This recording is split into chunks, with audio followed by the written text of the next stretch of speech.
Thank you for inviting me, and also thank you so much for the ticket to Rust Nation. I love going and I love meeting Caroline. I feel very included, and actually that's part of the reason I chose Rust as a programming language, was to do with how open the community is. And this is the first time I'm talking about Rust publicly, so please excuse me if I'm a little nervous. So let's get to it. So a little bit about me. I was educated at UCL. I have a bachelor's degree in geography, and then I have a master's in filmmaking from London Film School. I started a production company with graduates from film school, and I worked in film production. And because of that, I became a founder and moved into business due to a problem I found in the film industry. My last startup was a video on demand service, which I launched during COVID. And because of the transition and the growing importance of real-time communication, I decided to learn Rust. So I'm actually the founder now of an AI company, which is in stealth. And we use AI and real-time communication to share international cinema in small rooms like this online. And we match people together across borders, so across different socioeconomic backgrounds and across different countries to have some kind of shared cultural experience. So why Rust? Coming from the film industry, it's incredibly highly skilled and multidisciplinary. But what's really important about it is we're very famous for our collaboration. We all work in different units and we all trust each other to be open, transparent, and adapt, and also work to an incredibly high standard. So naturally, I was drawn to the excellence of Rust, but also how open the community is, not just in the way they treat each other, but the way they write their code. So when I decided to learn Rust, I was already learning a bit of JavaScript and CSS, and I was also taking courses in logic and game theory at Stanford Online. This was towards the end of COVID, so I still felt like I had a lot more free time. So yes, I shut down the startup I had, and I decided to commit to learning real-time communication, which in this case I chose WebRTC. So diving in more into what Rust is, for me personally, I guess coming from a creative background, I feel like it's not just a programming language, it's more of a philosophy and a design approach and a way to challenge yourself. So the compiler is our friend, but sometimes it's sort of the devil on our shoulder a little bit. We all love it, but we all have to deal with it the whole time. So what I love about Rust is the trust that you have in the compiler and the way it gives you the authority and the agency and the power to make the choices you want to make, knowing that things will work, because if they don't, the compiler will tell you they won't. So my whole thing is that to have some kind of creative freedom, you have to work within some well-established framework or paradigm. And Rust gives you the ability to work within the margins and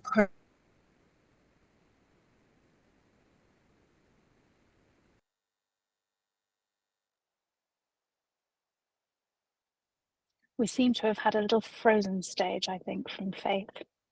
I'm sure she'll just be connecting now.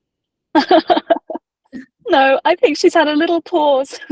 Caroline, Faith was in the absolute full flow. Oh, she's back. Here we go. Did you lose me? I'm sorry. I'm in a co-working space in London, and it might possibly be quite busy here, so that might be the reason you've lost me. I'm sorry.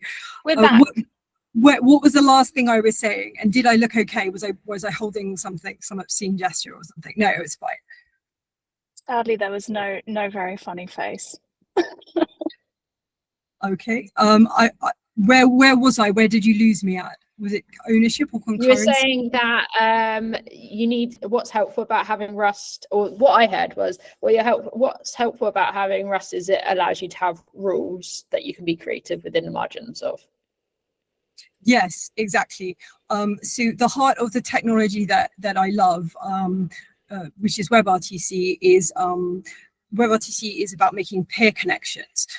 So I thought I'd demonstrate a bit about how to pass messages between peers, just so you get a very small example without being too overly complicated about how Rust enables you to do this quite simply. So I've just used an example of signaling data within a mutex, within an arc, which makes it safe for message passing. And then, yeah, just briefly here, we have two threads, or 3 threads, sorry, that are communicating with each other and passing messages. And the message is passed safely, very simply through through Rust. So I've just included that here and for you to have a look at. So Rust is very technical, but it's also a way to tell a story. So if you think of code itself as a narrative, and the design choices you make are a process of like interactions between code. So in a way, it is very similar to storytelling. So if you'd like later on, I can send you the link to a repo that I've created with 2 different design choices, an async await thread and channels and threads exchanging data for a peer exchange, as you just saw. So there are parallels definitely between storytelling and where you construct a series of events to enable a story, and in this case, you get the utility value of having some kind of action presented. So this is just a writer I'm reading at the moment, an Italian writer who's famous for telling quite abstract storytelling. And what I love about his storytelling is he talks about all the different languages you can communicate in and translate it, and how so many things get lost again in the margins, which is why I think Rust is so important, more than any other language, rather than Python or JavaScript or anything like that. So just in summation, you get a freedom of expression, and you can do this through the type system or pattern matching, and obviously traits, which Caroline talked a bit about in our last lecture. But it's very hard not to be passionate about a language like Rust, where it gives you just so much control. And no matter how you think, there's different approach that you can utilize. You're not stuck within a high abstraction of thinking. You can delve down as deep as you want. So the way I'm using it in my company is, as I mentioned several times, we're using WebRTC and also AI. I'm not really going to talk about the AI for now. I'm going to talk about just very briefly WebRTC, and why I picked it and why we chose Rust for it actually is because it's browser technology. It's 2 browsers communicating with each other around the internet, so it works much quicker and with high security in low latency, and it's based on peers connecting and talking to each other, and they can do this through peer-to-peer exchanges, or they can connect to a server. But what part of the reason I picked it is because you don't have to have the server client model. It doesn't have to be centralized. It can be decentralized, and you do it through the interconnectivity, establishment and exchanging candidates, which exchanges data, and the SDP, which is the session description protocol, which is constantly shifting and dynamic, because obviously the internet's not fixed. You're constantly exchanging data between peers, whether you're in Korea or London, and no matter what browser you're using, or how your internet connection is, you can keep a communication together, which is part of what drew me to it, especially for the universal nature of cinema. We want to connect to as many people as possible, even in countries where they don't have great internet access. So the lessons I learned along the way, I was definitely told to include this by my friends, because I'm a little bit of a perfectionist, and I would say that I should take more of my own sort of merit, in the sense that in the film industry, we're used to collaborating and working together as a community. But for various reasons, I think I feel very happy now to be part of the Women in Rust community. But I would definitely have joined a community much earlier, because it's been 2 years now that I've been working with Rust. And recently I took a 6-month course in machine learning that was full-time and super intensive. And I made a lot of new friends and worked very solidly creating end-to-end systems very quickly, which I think really helped my understanding to be accountable. So if you do have time to take a course in Rust and not just do self-learning like I did, I think that's key. And also finding peers that are at the same skill level as you.